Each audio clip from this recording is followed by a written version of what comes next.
The sun has gone down at Hangman's Hill, and the ghost at Misery Corner isn't walking tonight.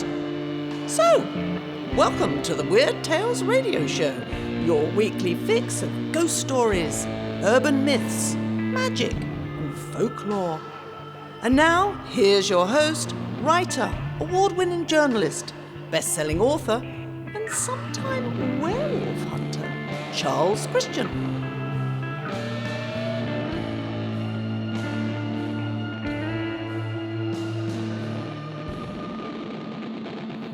Hello and welcome. Thank you for joining me. I'm Charles Christian, and with me is Janie. This is episode 35, the 26th of September edition of the Weird Tales radio show podcast, available on iTunes, Spotify, and all the usual podcast platforms. The main story this week is St Cyprian, the patron saint of necromancers. Yes, I did say necromancers. But first, over to Janie, who has been looking at some more of our seasonal festivals and folklore. So yes, it's 29th of September, Michaelmas, the feast of St Michael and all angels. See, the Archangel Michael was extremely popular in England in the Middle Ages, and hundreds of early churches were dedicated to him. One of the figures portrayed killing a dragon, and his reputation as captain of the heavenly host in the biblical War of Heaven ensured his popularity with soldiers as well as the general public. Right. Mm-hmm. Now, that's just to set the scene for the interesting part, which is that not many people will know that apparently roast goose was very popular at the Michaelmas celebrations. And it seems to have all been kind of forgotten about. But it was a very strong tradition, and it was actually meant to be bad luck if you didn't have a goose at Michaelmas. I thought possibly because this is when geese were almost at their peak in terms of, I suppose, quite well fattened after a good summer, etc. And so they were ready to be eaten, poor little things. But Jane Austen apparently was aware of the superstition that you should have goose and it was good luck. She apparently said, I dined upon goose yesterday, which I hope will secure a good sale of my second edition. Did I sound just a little like Jane Austen there? Probably. Not really, no. Yeah. Didn't they used to do something with geese that they used to put tar on their feet or something when they drove them to market? Well, yes, they did. They used to make them walk, obviously, all the way to market. They were driven, and to protect their poor little webbed tootsies, they protected them. So I suppose that was quite kind. Although they were probably just thinking about, having fit geese to get there and get the most money for them. So that's them. There's another weird little tradition gone into the annals of time, been forgotten. Pack Rag Day around this time. And that apparently was because many families were very busy about this time changing their accommodation because obviously all these rentals, tenancies, it was a quarter day, wasn't it? Yes. Yes, they ran to the Michaelmas quarter day. And so all over the country, people were packing up their rags. And moving on. Yeah. Now, last year we were talking about the superstition that you don't eat blackberries after Michaelmas, or brambles, depending on what part of the country you come from, because the devil supposedly spoiled them. Yeah. But you've got another food stuff that's in there as well, haven't you? Have I? Was it cracknut? No. Yes, Cracknut Sunday. Yeah. Well. It's to do with Michaelmas era as well, I think. Yes. Well, it's a weird one. It's a peculiar custom, and it seems to have been sort of early 19th century, particularly in Surrey for some reason. It involved cracking of nuts during the service on the Sunday before St Michael's Day. All ages were involved in this fun party. The cracking noise apparently was often so powerful that the minister was obliged to suspend his reading or discourse until greater quietness was obtained. It's thought that it was a remnant of a civic custom, something to do with the choosing of bailiffs and other members of the town corporation on Michaelmas Day. But how the two are connected, nobody really knows, unless it had something to do with the idea of a lawless hour. Oh, yes. Yes, we've touched on those before with Mischief Night and Halloween. There is a reference in the Vicar of Wakefield, quote, "They kept up the Christmas carol, sent true love knots on Valentine morning, ate pancakes at Shrovetide, showed their wit on the 1st of April, and religiously cracked nuts on Michaelmas Eve." Any other little folky tales for us? Well, no. I don't think so. Oh, what about the one on the 2nd of... I forgot this one. And it's a nice little story too. Oh. But yeah. Share it. Right, 2nd of October. Mm-hmm. Brawfing Old Man's Day. Or Browfing. I'm not quite sure of the pronunciation. So the story is a certain Matthew Wall was in his coffin on his way to St Mary's the Virgin's churchyard in Hertfordshire town of Brawfing or Browfing. When one of the pallbearers slipped, he dropped the coffin and jolted him awake. Not the pallbearer, Matthew Hall, who's in the coffin, obviously. Yeah. So Matthew was obviously rather pleased with this outcome. That cheered him right up, you know. Yeah. And in his will, dated 1595, he left money to commemorate the event. And among his stipulations was he requested that the church bells be rung on the 2nd of October, when he had this lucky escape. Mm-hmm. And the sexton must look after his grave, and a poor man be paid a shilling to sweep the path up to the church gate. So it is that every 2nd of October locally is called Old Man's Day. Mm-hmm. And children of the village gather with brooms and enthusiastically sweep Fleece Lane, which is where the funeral bell tolls, or while the funeral bell tolls, but it's obviously, going up towards the church. Yeah. Brambles apparently are placed on Matthew's grave to keep the sheep off, and prayers are said at his graveside. Then later the church bells ring a wedding peal as Matthew lived long enough to remarry. His luck. Yeah. The present ceremonies date back to a revival in the mid-20th century, but it's not clear really how long it lapsed before that time. So, it's one of my little nightmare phobias. Whenever we have a poor pet pass away, I always make you lay it out and leave it for about a week so it's gone good and stiff. And only then can it be buried. I'm just so worried in case, it's not quite dead. Yep. See, with good reason. Yes. Yes. You joke and laugh at me, and there you go. That's why. That's why. Right. I will not joke and laugh about that anymore. No. Thank you very much. You're welcome. Goodbye. Bye-bye.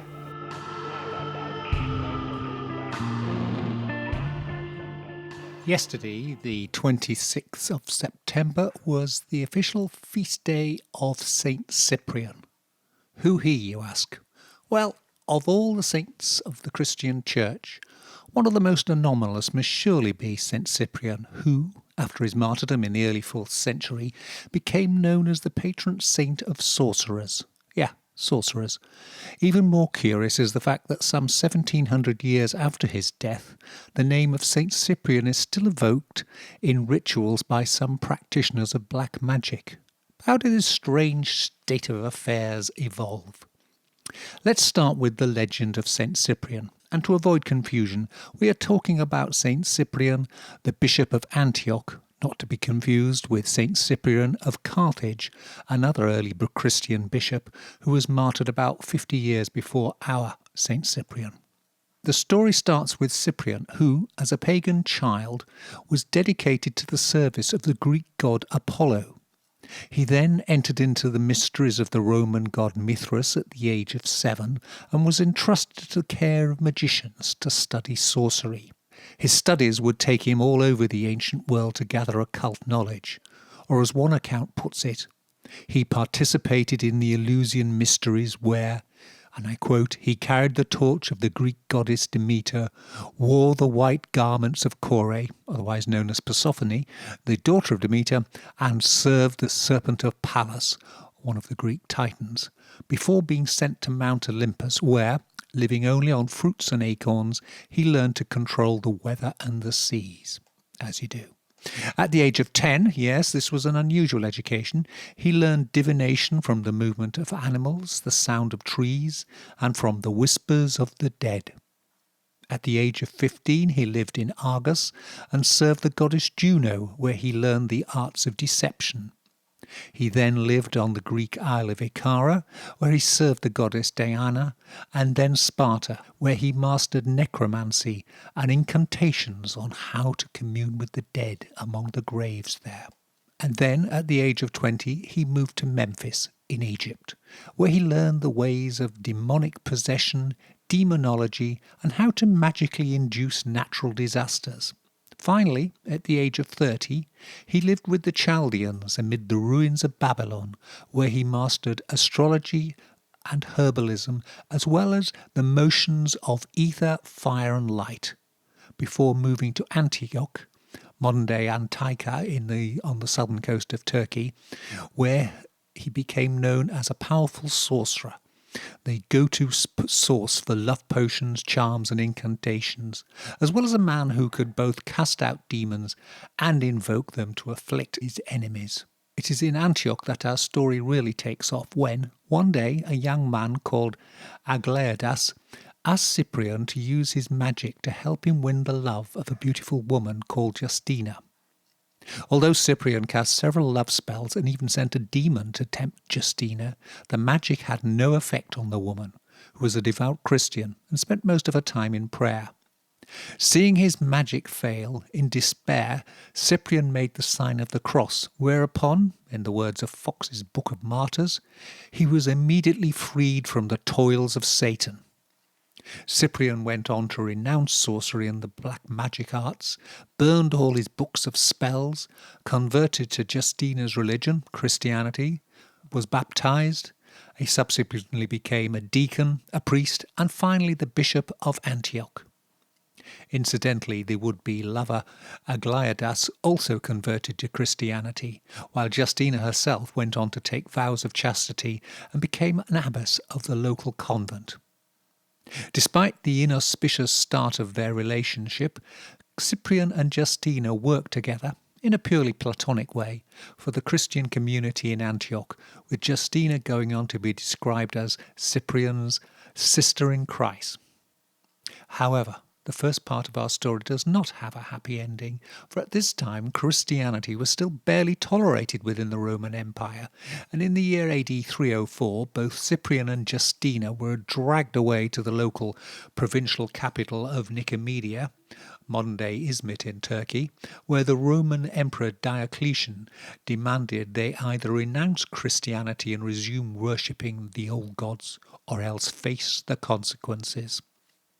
They chose the latter option.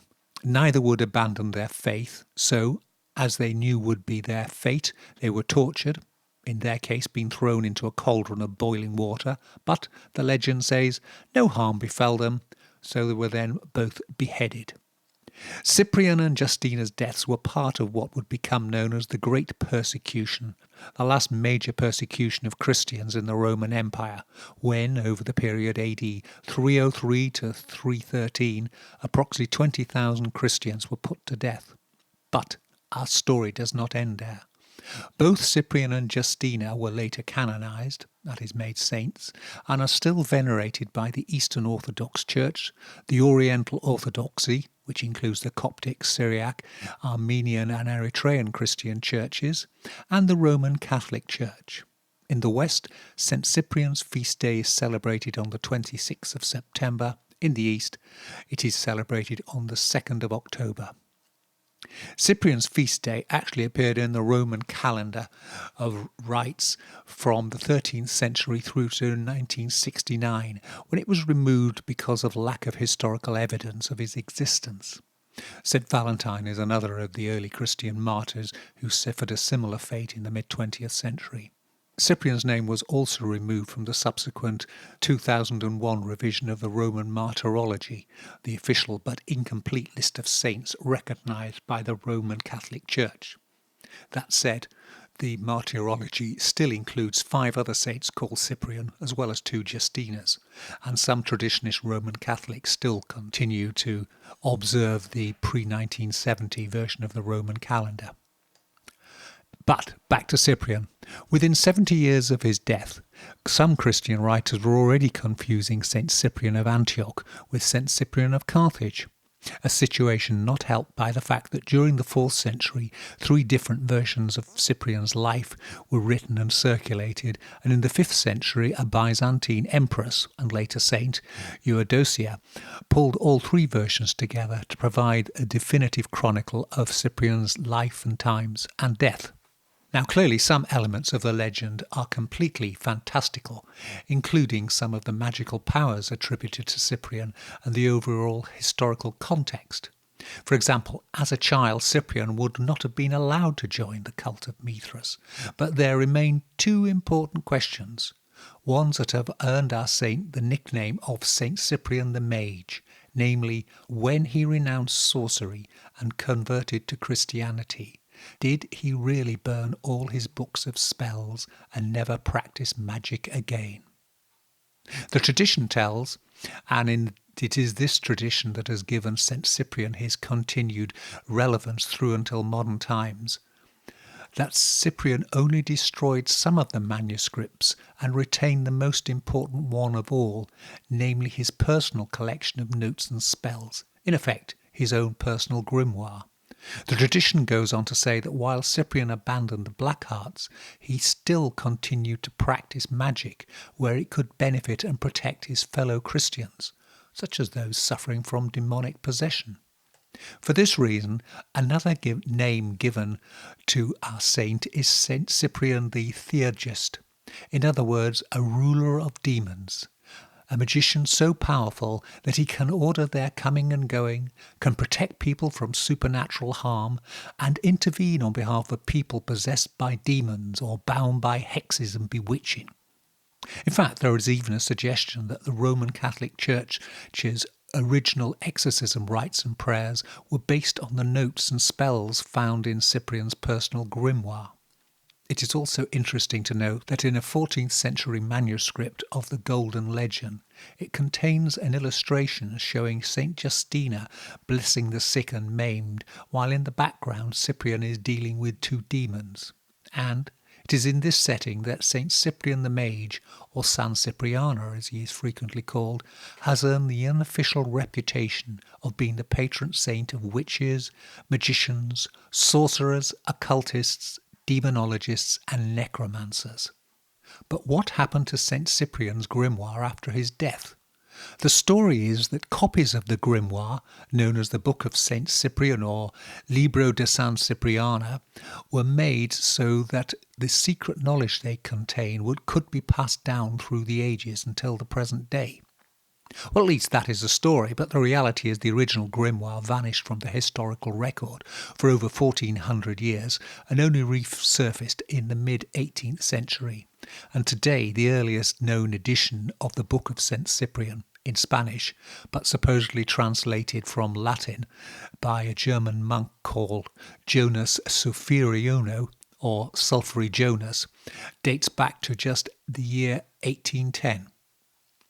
Intriguingly, while the Wellcome Institute in London does contain a copy of a Latin manuscript, the Book of St Cyprian is most widely available in Spanish and Portuguese editions today and has a big following in Brazil, Peru, Mexico and other parts of Latin America.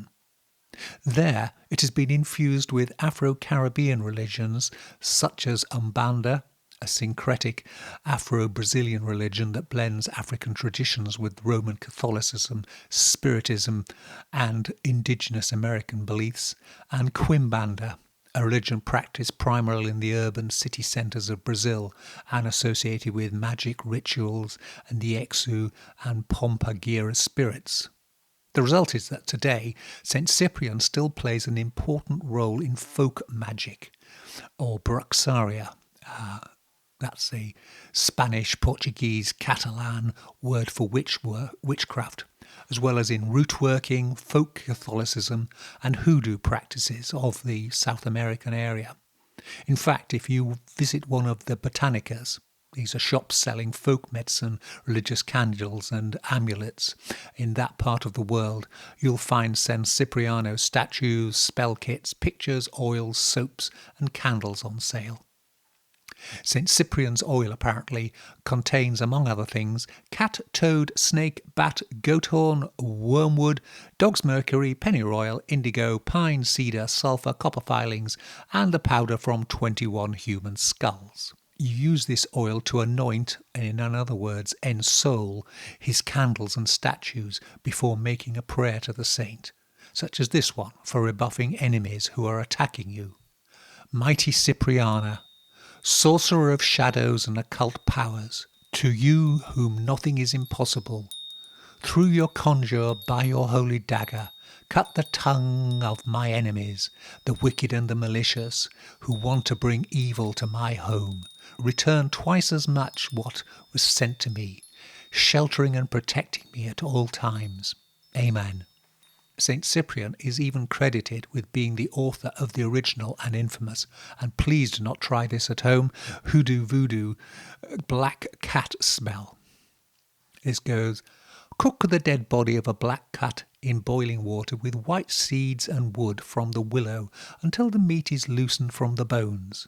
Strain the bones in a linen cloth and, in front of a mirror, place the bones one by one in your mouth until you find the bone that contains the magic to make you become invisible. Keep the bone with the magical property and, if you want to go somewhere without being seen, place the bone in your mouth. There's a handy little tip. Put a dead cat's bone in your mouth and disappear. For a relatively obscure 4th century Christian martyr, St Cyprian's continued relevance in the 21st century is a remarkable testament to the potency of his legend, and perhaps an indication that in the insular, alienating world in which we now live, we still hanker for a connection with the ways of our ancestors. St Justina's remains are said to rest in the church of St Anthony in Lisbon, Portugal, while the preserved arm of St Cyprian, Petronia's arm, can be found in the Zlatari Church in Bucharest, Romania, and it's believed to have the power to lift curses and spells when touched. So there you have it, St Cyprian, the patron saint of witchcraft, necromancy and sorcery, whose celebration takes place on Wednesday the 26th of September. You are listening to the Weird Tales Radio Show with Charles Christian on internet radio and podcast.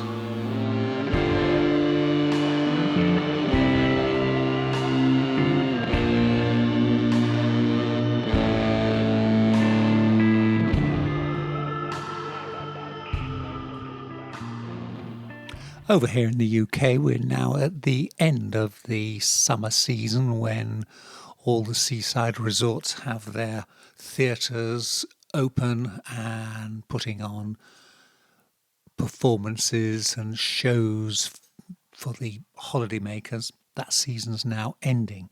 And typically these days it's comedy, it's song and dance, it's comedians off the television, that sort of thing. You're familiar with it.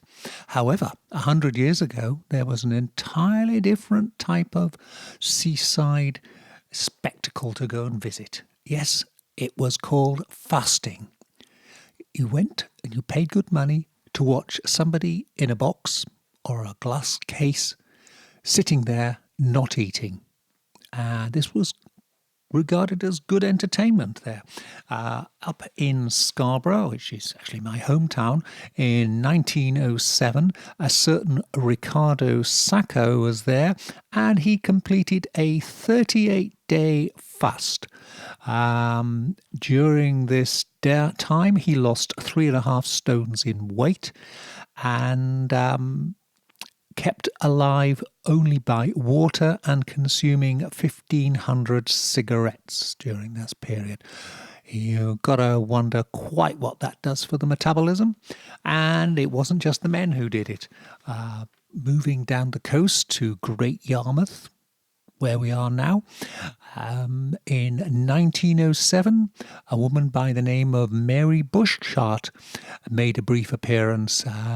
She was apparently 25 years old, and she was put in a glass case, and she spent 28 days there, and people would, she was there visible to the audience from 10 a.m. in the morning till 10:30 p.m. at night, and you paid 2 pence to go in there and see how she was progressing.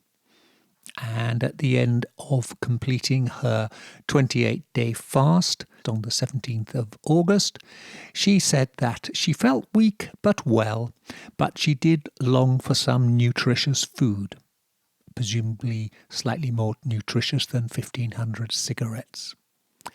As they say, they used to make their own entertainment in the old days. And here's another little odd story that came in, and it was a request, and feel free to contact me on that one if you've got any views on whether regional dialects and accents are at all affected by magnetic variances in the Earth's magnetic field across different longitudes and latitudes, and that does this have some kind of effect on the inner ear, so that if you are up north, the pressure on your ear causes you to speak in one accent, whereas if you're in another part of the country where the magnetic field is different, the accents are also different. This does sound to me like rather dodgy science, because when you look at accents, certainly in the UK, and the US is similar, you can get quite pronounced changes of accent in a relatively short space of time.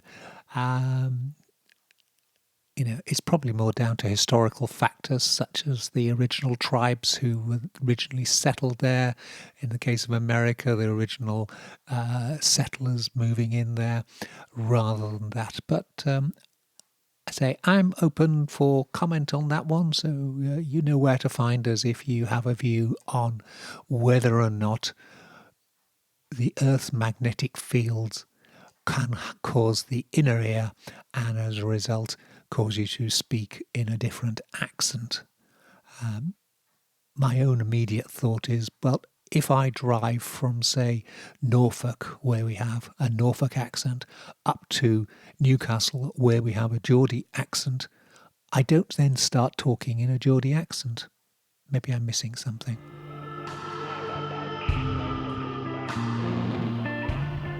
That's it. We're almost out of time again, but there's just room to squeeze in not one but two final items. First is the fact that this month, September, is the anniversary of the first showing of the TV series Bewitched. First appeared on the 17th of September 1964 in the US. It was a little bit later before it started airing in the UK. It starred Elizabeth Montgomery, Dick York and Agnes Moorehead. And it has been ranked recently as number 50 in TV's 50 greatest TV shows of all time. And It's an interesting little thing, apart from being still very amusing to watch.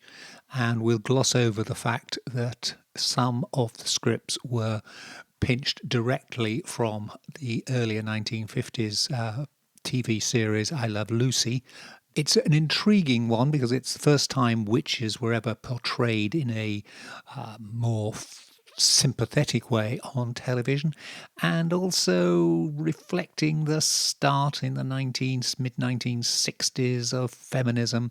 It was one of the first TV series that portrayed witches in a sympathetic way, in the case of Elizabeth Montgomery, who played Samantha as an attractive young woman with modern views, and it also reflected 60s feminism with both Samantha and her mother Endora criticising the drudgery of household life, generally playing and subverting a lot of cultural stereotypes.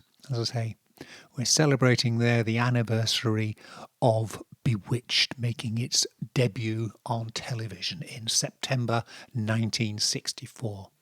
And now for something totally different, Viking Squirrels. Yes, Viking Squirrels, they really are a thing. The Vikings.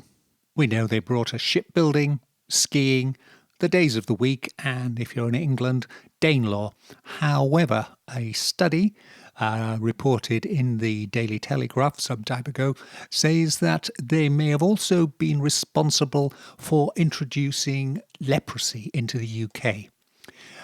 It seems that the Scandinavians brought squirrels with them when they sailed across the North Sea to invade England. Apparently they fearsome Vikings kept them as pets and traded their fur. Well, that's not quite what you do with pets. You don't really keep them for the fur. But anyway, the Vikings were into squirrels. And it's as a result of an examination of a burial not far from here where the studios are, in Hoxton in Suffolk. It was a skull of a medieval woman, and it was quite clear she'd suffered from leprosy, and it's been identified that she suffered from the same strain of leprosy as those of people in medieval Denmark and Sweden. So the suggestion is that this strain of leprosy was brought into east of England by highly prized squirrel pelt and meat, which was traded by the Vikings at the time the woman was alive. So it's quite an interesting little prospect there. You know, you have the normal idea of the Vikings heading out to go raping, looting and pillaging. Have we got plenty of helmets with big horns on them? Yes, tick. Have we got a bit of frightening dragon on the front of our longship? Yes, tick.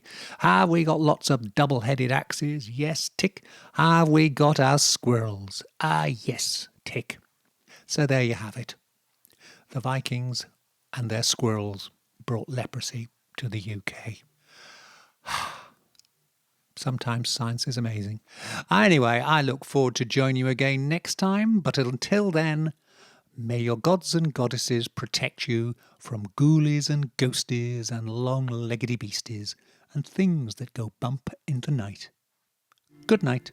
Black Shuck, the demon dog of East Anglia, is baying at the moon, which means it's time for us to go. You've been listening to the Weird Tales radio show with Charles Christian, your weekly fix of ghost stories, urban myths, magic, and folklore. Keep in touch with us online at www.urbanfantasist.com or by email at urbanfantasist.icloud.com or on Twitter at Christian Uncut. Good night. Join us again next week for another edition of the Weird Tales radio show.